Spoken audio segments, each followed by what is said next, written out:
সোনার বার, স্বর্ণের বার, আগুনের মধ্যে দিয়ে তারপরে এটা দিয়ে অলংকার বানানো। আল্লাহ তাআলা আপনাদেরকে অলংকার বানাতে চান।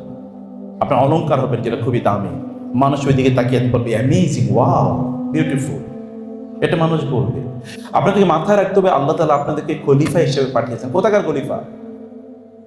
কোথাকার? ইন্নী জাইলুন ফিল আরদি খলিফা। কোথাকার খলিফা আপনারা? জমিনের। আল্লাহ বলেন আমি তোমাদেরকে জমিনের মালিক বানিয়েছি, কিন্তু ইহুদি খ্রিস্টানরা মালিক হয়ে গেল। কেমনে হলো? তারা দুনিয়ার মালিক হলো, অথচ আপনাদেরকে আল্লাহ বলেন আমি তোমাদেরকে মালিক বানিয়ে দিয়েছি। তার মানে আমরা ব্যাড ইনহেরিটর্স, মানে আমরা ভালো উত্তরসূরি না, আমরা খুবই অত ভালো উত্তরাধিকারী না, আমরা খুবই অযোগ্য উত্তরাধিকারী যে আমাদের সম্পদ অন্য কেউ নিয়ে গেল। আপনি দেখেন তো 1200 বছর জুড়ে গোটা পৃথিবী শাসন করেছে কারা? মুসলমান। ইকোনমিক্যালি, পলিটিক্যালি এবং মিলিটারিলি, ইন্টেলেকচুয়ালি এই পৃথিবীতে মুসলমানদের সামনে দাঁড়াতে পেরেছে গোটা পৃথিবী 1200 বছর। কিন্তু এখন গত 200 বছর, 250 বছর কি হলো যে আমাদের কিছুই নাই? কেন নাই? আমাদেরকে কেন ভিক্ষা করতে হবে? কেন আপনারা এখান থেকে বের হয়ে গিয়ে কেন আপনারা নিজেরা এমন কোনো অ্যাপস আপনারা বের করতে পারবেন যেটা আমাদেরকে সোশ্যাল মিডিয়ার জন্য ওদের পেছনে আমাদেরকে ঘুরতে না হয়? কেন আপনার গুগল বের করতে হবে? কেন আপনারা চ্যাট জিপিটি, এআই কেন আপনারা বের করতে পারবেন না? এই মেধা তো আপনাদের থাকার কথা ছিল এবং আজকে আপনাদের। তাহলে আপনারা ওদের সেগুলোর পেছনে কেন ঘুরে বেড়াবেন? আপনারা কেন ব্র্যান্ড ডেভেলপ করতে পারবেন না? আপনারা কেন গোটা পৃথিবীকে চমকে দিতে পারবে এমন জিনিস কেন আপনারা ডেভেলপ করতে পারবেন না? তাহলে ইনভেস্ট ইন ইউ। আপনার নিজের মধ্যে আপনি ইনভেস্টমেন্ট করেন, ওদের পেছনে আপনি ইনভেস্টমেন্ট করবেন না। আপনার সোশ্যাল মিডিয়ার পেছনে কেন দৌড়ান? আপনি নিজে এমন ব্যক্তিতে হন যে সোশ্যাল মিডিয়া আপনার পেছনে দৌড়াবে। আপনি কেন সেলিব্রিটির পেছনে দৌড়াবেন? আপনার নিজের পেছনে আপনি দৌড়ান। আপনি 1 বছর সময় নেন যে আমি 1 বছরে আমার নিজকে আমি এইরকম জায়গায় নিয়ে যেতে চাই যে আমি গোটা পৃথিবী নিয়ন্ত্রণ করব, আমার দুনিয়া নিয়ন্ত্রণ করব, আমি জাস্টের সর্বশ্রেষ্ঠ সবচেয়ে ভালো ছাত্র হতে চাই। You can do it. You have this capability and potentiality. You are a gifted child. You are a gifted child. Allah subhanahu wa ta'ala kuntum khayra ummatin ukhrijat lin-nas. আল্লাহ আপনাদেরকে এরকম পটেনশিয়াল দিয়ে বানিয়েছেন যাদের নাই, যাদের এভারেজ ব্রেন নিয়ে পৃথিবীতে এসে তারা গোটা পৃথিবী নিয়ন্ত্রণ করছে। আর আপনার সুপার ডুপার ইন্টেলেক্ট নিয়ে পৃথিবীতে, ব্রেন নিয়ে আপনার পৃথিবীতে এসে কেন আপনারা করবেন না? তাহলে প্রবলেমটা কোথায়?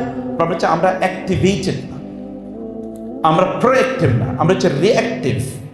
কিছু একটা ঘটে যাওয়ার পরে তারপরে চিৎকার করি, কিন্তু এটা যেন না ঘটে সেদিকে আমাদের কোনো আয়োজন নেই, কোনো আচরণ নেই। আপনি কেন পৃথিবীতে সবচেয়ে ধনী হতে পারবেন? আপনি কেন বিল গেটসের পেছনে ঘুরবেন? আপনি কেন ওয়ারেন বাফেটের পেছনে ঘুরবেন? কেন আমাদেরকে ওয়ারেন বাফেটের নাম বলতে হয়? কেন আমাদেরকে বিল গেটসের নাম বলতে হয়? কেন আমাদেরকে মার্ক জাকারবার্গের নাম বলতে হয়? কেন আমি আপনার খালিদের নাম বলবো না? আগে খালিদদের নাম তো বলতো গোটা পৃথিবী।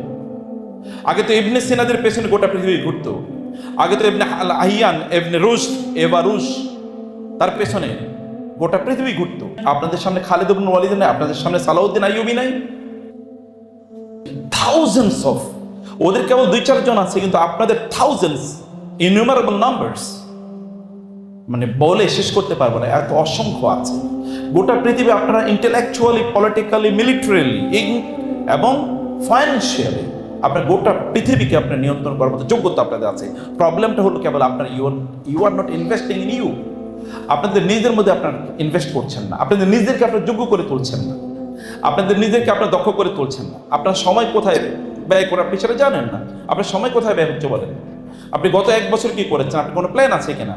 Bad plan is better than no plan.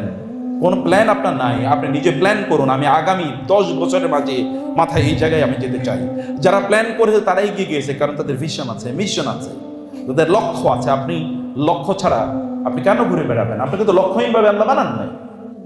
আপনাকে তো লক্ষ্যহীনভাবে আল্লাহ বানান নাই। আফাহাসিবতুম আন্নামা খালাকনাকুম আবাসা, তোমরা কি মনে করছো আমি তোমাদেরকে এমনি বানিয়েছি?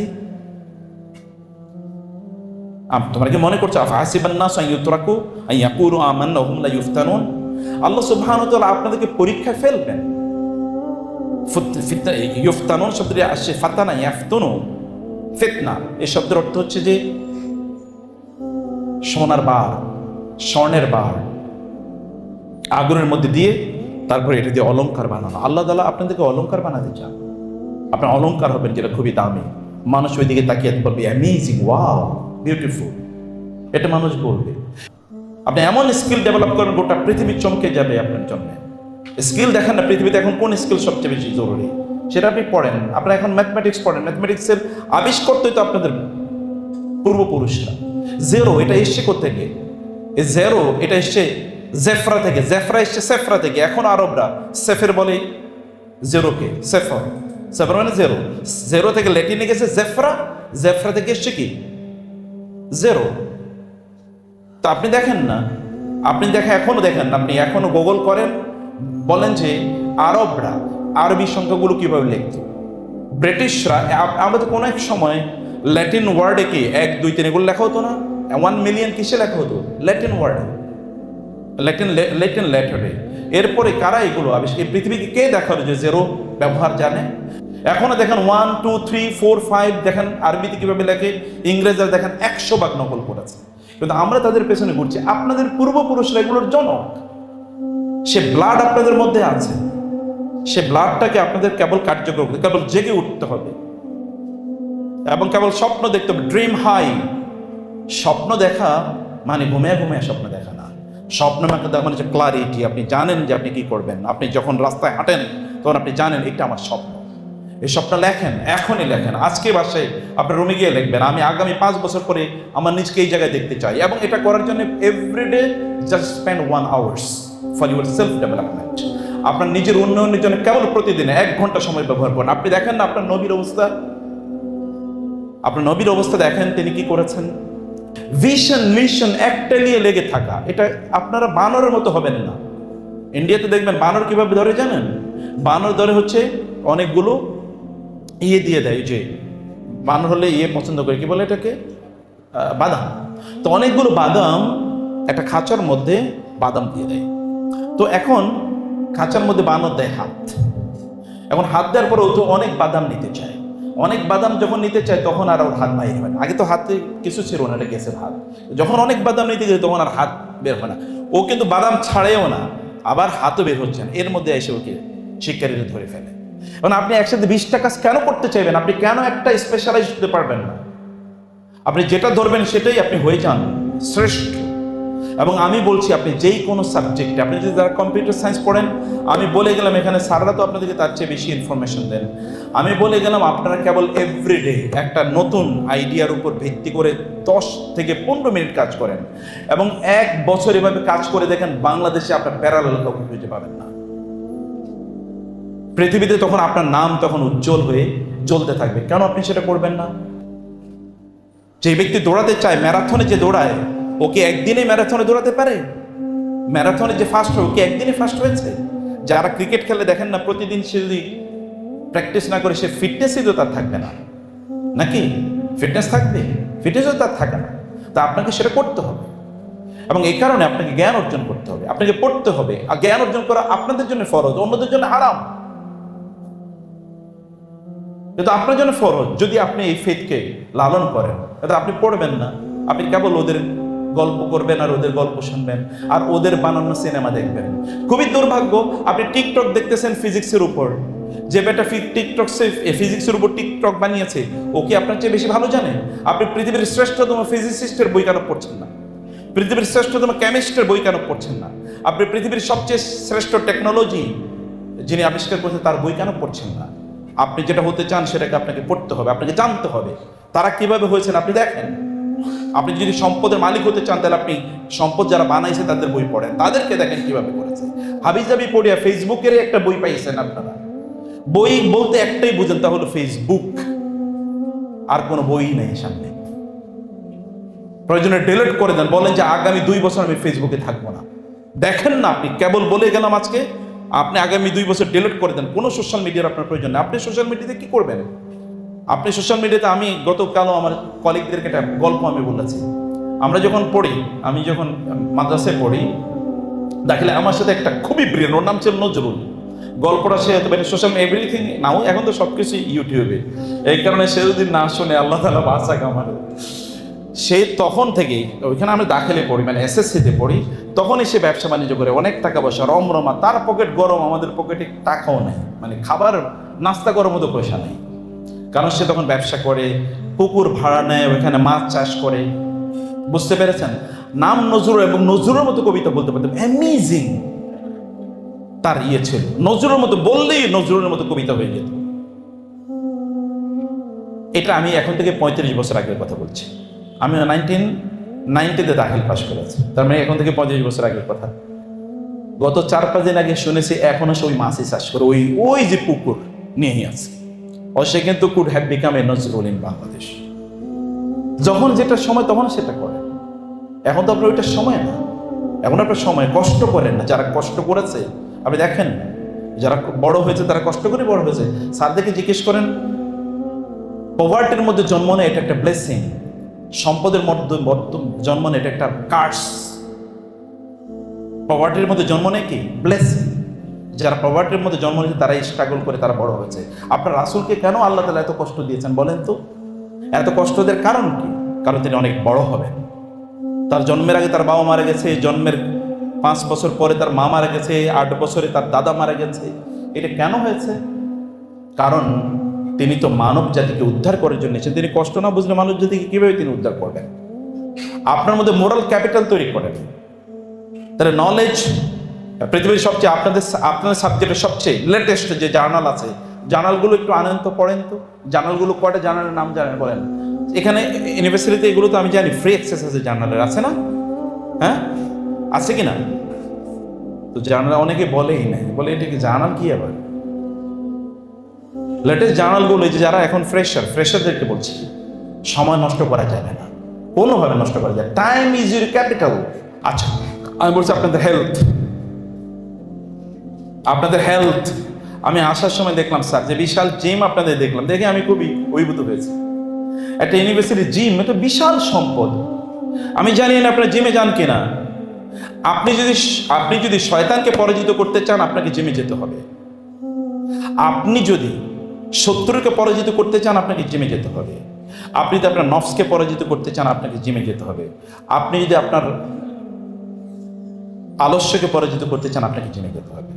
আপনাকে শরীর, আপনার তো সবচেয়ে বড় সম্পদ আপনার হেলথ ইজ ইউর ওয়েলথ। আপনি সকালবেলা ঘুম থেকে উঠতে পারেন না কারণ কোমর ব্যথা, মাথা ব্যথা। আপনাকে দিয়ে হবে কি? আপনি তো বিয়েও করতে পারবেন না কয়েকদিন পরে। আর বিয়ে করলে এরপরে বউ পালাবে। আপনি বিয়ে করে লাভ কি? আপনার নিজেকে শক্তিশালী করেন। Preservation of your health is much easier than the cure of your disease. শরীরকে অসুস্থ বানায়েন না। আপনি এই শরীরের মধ্যে বসবাস করবেন। এই শরীর নিয়ে আপনি গোটা পৃথিবী কি করবেন? নিয়ন্ত্রণ করবেন। এই পৃথিবীর, আমি গত ফরচুন 500 ম্যাগাজিন, এটা আপনারা পড়বেন মাঝে মাঝে, আমিও পড়ি। ফরচুন 500 ম্যাগাজিনে আমি দেখেছি ওয়ার্ল্ডের সবচেয়ে বড় সিইও, যারা সবচেয়ে মিলিয়নস অফ ডলার যারা বেতন পায়, আমি দেখি তারা প্রত্যেকে তাদের গোটা জীবনে হয় তাদের মিলিটারি ব্যাকগ্রাউন্ড আছে, অথবা এই যে ইউনিভার্সিটিতে আমরা কি যেন করি একটা, ওই যে মানে আপনার ওই যে ব্যায়ামের জন্য কি একটা আছে না, হ্যাঁ, বিএনসিসি করা। একজনও দেখি নাই সিইও আমি যাদের হেলথের দিক থেকে তারা দুর্বল, একজনও দেখিনি আমি। আর আপনার রাসূলের কথা একবার দেখেন তো, 63 বছর বয়সেও তার সামনে এসে শত্রুরা দাঁড়াতে পারে না। আলী রাদিয়াল্লাহু তাআলা বলতেন, যুদ্ধের ময়দানে যদি আমরা দেখতাম যে শত্রুরা আমাদেরকে আঘাত করছে, তাহলে রাসূলের পিছনে গিয়ে দাঁড়াতাম, কারণ তিনি ছিলেন আমাদের মধ্যে ব্রেভেস্ট।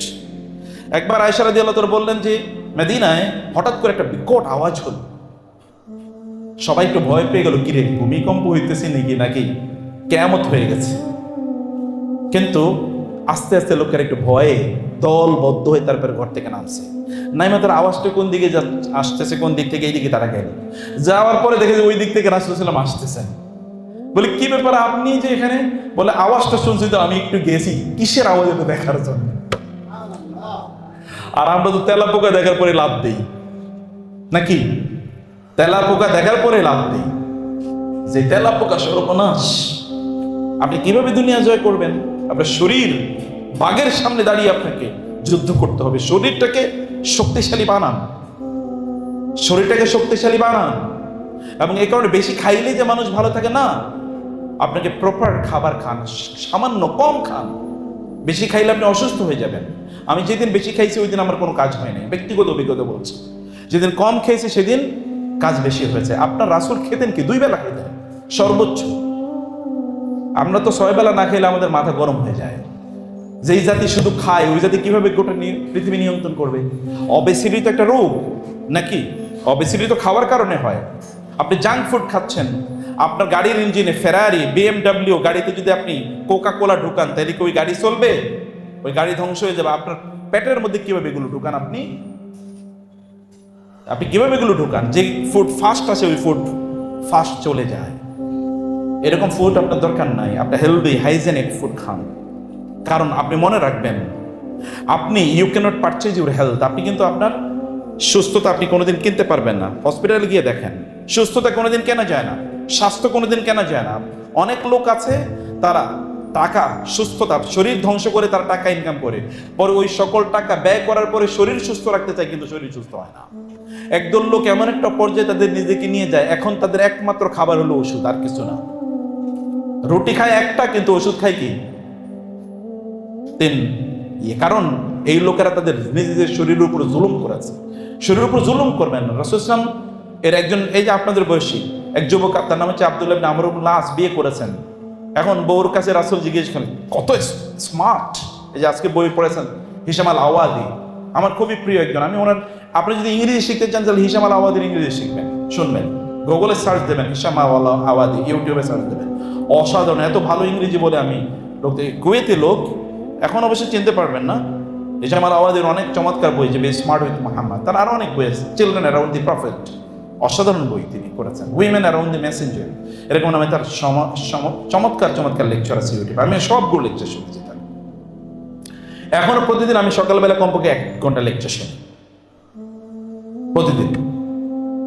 এবং প্রতিদিন সকালে আপনার সকালটা কেমন যায়, মর্নিং শোজ দ্যাট, আপনি সকালটা কেমন চায়, সকালটা যদি আপনি নিয়ন্ত্রণ করতে পারেন তাহলে আপনি পৃথিবীতে সেরা হয়ে যাবেন।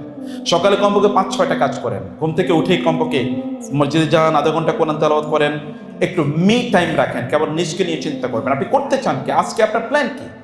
লিখেন, বেশি লিখবেন না, 2-3টা লেখেন। লিখতে লিখতে সব কলম শেষ, এরপরে কাম করতে গিয়ে আপনি ক্লান্ত, লিখতে লিখতে ক্লান্ত, এরপরে করবেন কখন? এরকম করেন, 2-3টা লেখেন। এটা আপনার মধ্যে একটা পজিটিভ ভাইব তৈরি হোক, একটা ক্লারিটি। যখন সবাই ঘুমিয়ে আছে তখন আপনি, মানে যখন অন্যরা ঘুমিয়ে আছে তখন আপনার অলরেডি অর্ধেক কাজ শেষ। আপনাকে ঠেকায় কে? এবার প্র্যাকটিস করেই দেখেন, তখন আপনার গোটা দিনের যত পড়াশোনা আছে সকালে সব শেষ করে ফেলবেন। এরপরে দেখেন আপনি কিভাবে, তো 5টা, 1টা 2টা 3টা টিউশনই করেন। মানে teaching is the best way of learning. আপনি যদি শিখতে চান তাহলে আপনাকে পড়াতে হবে, করেন। 1, 2, 5, 10 হাজার। অনেকে আমাদেরকে বলে ব্যবসা করতে চাই, টাকা পয়সা নাই। ফুটপাতে ব্যবসা করার সমস্যা কি? যারা বড় হয়েছে তারা ফুটপাত থেকে বড় হয়েছে, অনেক হাজার কোটি টাকা নিয়ে নেমেছে, এরকম কোনোদিন হয় নাই। এরা কোনোদিন কিছুই করতে পারে না, ছোট থেকে বড় হয়। স্মল, বিশাল বড় গাছ তৈরি হয় কিন্তু ছোট অঙ্কুর থেকে, ছোট বীজ থেকে। বড় গাছের ডাল যদি কোথাও এনে কেটে লাগিয়ে দেওয়া হয় তাহলে কিছুই হয় না। ছোট থেকে শুরু করেন, এখন থেকে শুরু করেন। এখন থেকেই আপনি আপনার নিজকে নিয়ে প্ল্যান করেন এবং নিজকে নিয়ে আপনি পরিকল্পনা করেন। এই কারণে সকালটাকে আপনি ম্যানেজ করেন, মর্নিংটাকে ম্যানেজ করেন, মর্নিংটাকে সুন্দর করে পরিচালনা করেন। ড্রিম হাই, অনেক বড় স্বপ্ন। এবং যেটি আমরা সর্বশেষ যে কথা বলছিলাম, যে আপনাদের হেলথ, আপনাদের স্বাস্থ্যটাকে সুস্থ রাখেন। স্বাস্থ্যকে সুস্থ রাখতে হলে ভালো করে শুনুন, আর্লি ঘুমিয়ে পড়বেন, আর্লি টু রাইজ। এন্ড ছোটবেলায় কেবল পরীক্ষায় লেখার জন্য পড়ছেন, আসলে বোঝার জন্যই পড়িনি আমরা। Early to bed and early to rise makes them healthy, wealthy and wise. তো আপনি হেলদি, ওয়েলদি, ওয়াইজ কিভাবে হবেন? যদি আপনি ঘুমাইতে যান, যদি আপনি 3টায় 2টা, এই জাতি ধ্বংস হয়ে যাচ্ছে কেবলমাত্র তাদের রাতটাকে প্রপারলি ম্যানেজ করতে পারে না। কেবল রাতটা তারা প্রপারলি ম্যানেজ করতে পারে না, এই কারণে গোটা জাতি ধ্বংস হয়ে যাচ্ছে। আপনি যদি আপনার নিজকে ধ্বংস করে দিতে চান তাহলে দেরিতে ঘুমাতে যাবেন, আর যদি আপনি নিজকে রক্ষা করতে চান তাহলে আর্লি ঘুমিয়ে যান, আর্লি ঘুম থেকে উঠেন। আর্লি বার্ডস ক্যাচ দি ওয়ার্মস বলা হয় না, যে বার্ডগুলো, যে পাখিগুলো সকালবেলা নেট থেকে বের হয়, ওরাই কি খাবার পায়, আর কেউ খাবার পায় না। অলরেডি রিজিক ইজ ডিস্ট্রিবিউটেড, আপনার কোনো শেয়ারই নেই এখানে। যখন আপনি অলরেডি মার্কেটে গেছেন তখন শেয়ারই নেই, অলরেডি মার্কেটে গেছেন তখন আপনার শেয়ার নেই। একটা কিচ্ছা বলি শেষ করে দিই, এই ঘটনাটা, এই আজকের আলোচনা। সেটা হচ্ছে, আপনারা আলবাইক খাইছেন কিনা, কোন আলবাইক শুনেছেন কিনা? আচ্ছা, আলবাইক না শুনে থাকলে আস্তাগফিরুল্লাহ পড়ে, আস্তাগফিরুল্লাহ। যাই হোক, আলবাইক হলো ওটা KFC অথবা ম্যাকডোনাল্ডস এর বিকল্প। পৃথিবীর সবচেয়ে ভাইব্রেন্ট বিকল্প। সৌদি আরবে ম্যাকডোনাল্ডসের লোকেরা মাছি মারে, আর আলবাইকে সেখানে হয়তো 300 লোক এখনো লাইনে আছে খাবার নেওয়ার জন্য। বুঝতে পেরেছেন? আলবাইক যিনি বানাইছেন, ওই ভদ্রলোক 1975 আলবাইক বানিয়েছেন জেদ্দায়। এই যে মানে ফ্রাইড চিকেনের এই কনসেপ্ট 1-2 বছর 3-4 বছর তিনি ভালো করেন না, তারপরে তিনি মারা গেছেন। তার ছেলেরা এবার এসে হাল ধরলেন। হাল ধরার পরে এখন আলবাইকের প্রায় 80টি দেশে তাদের আউটলেট আছে, বিভিন্ন ধরনের ব্যবসা। এবং সৌদি আরবে অন্য কেউ দাঁড়াইতেই পারে না। আপনি যদি মক্কায় দেখেন ওই যে টাওয়ার, যেটা ক্লক টাওয়ারের পেছনে এখানে আছে ম্যাকডোনাল্ডসের বিশাল বড়, মানে পূর্ব পাশে বিশাল বড় ম্যাকডোনাল্ডসের মানে আউটলেট, আর তার সামনে হচ্ছে আলবাইকের ছোট্ট একটা আউটলেট। বুঝতে পেরেছেন? ম্যাকডোনাল্ডসের এখানে অধিকাংশ সময় লোক থাকে না, আর যদি থাকে তাহলে একজন। আর আলবাইকে অলরেডি 200-300 লাইনে দাঁড়ায় আস খাবার নেওয়ার জন্য। সিক্রেট কি? What is the secret? এই লোক তিনি যখন এটা তার ছেলেরা যখন এটা আবার নতুন করে শুরু করলেন, ছেলে বলেন বাবার ফিলোসফি কি ছিল? বাবার ফিলোসফি হলো এরকম যে বাবা চিন্তা করেছেন আমি এটা মানুষকে ভালো খাবার দেব, মানুষের জন্য কাজ করব, আমি নিজে ইনকাম করব, জনকল্যাণের জন্য আমি কাজ করব, আর যা ইনকাম করি প্রত্যেকটা প্যাকেট যখন আমি আলবাইকের একটা প্যাকেট বিক্রি করব, তা থেকে 1 রিয়াল আমি মানুষের জন্য দান সাদাকা, পিওর সাদাকা এটা আমি করব। পিওর সাদাকা, এইটাই তাদের কনসেপ্ট। এরপরে দেখেন পৃথিবী কেমন চেঞ্জ হয়ে গেছে, পরিবর্তিত হয়ে গেছে। আলবাইকের সামনে অনেকে এরকম মানে ভয় এরকম কাঁপতে থাকে। মানুষের জন্য করার জন্য আপনি উদ্যোগী হন, মানুষের জন্য করার জন্য আপনার উদ্যোগী হন। দুনিয়া ইনশাআল্লাহ আপনাদের পায়ের কাছে এসে পড়বে ইনশাআল্লাহ।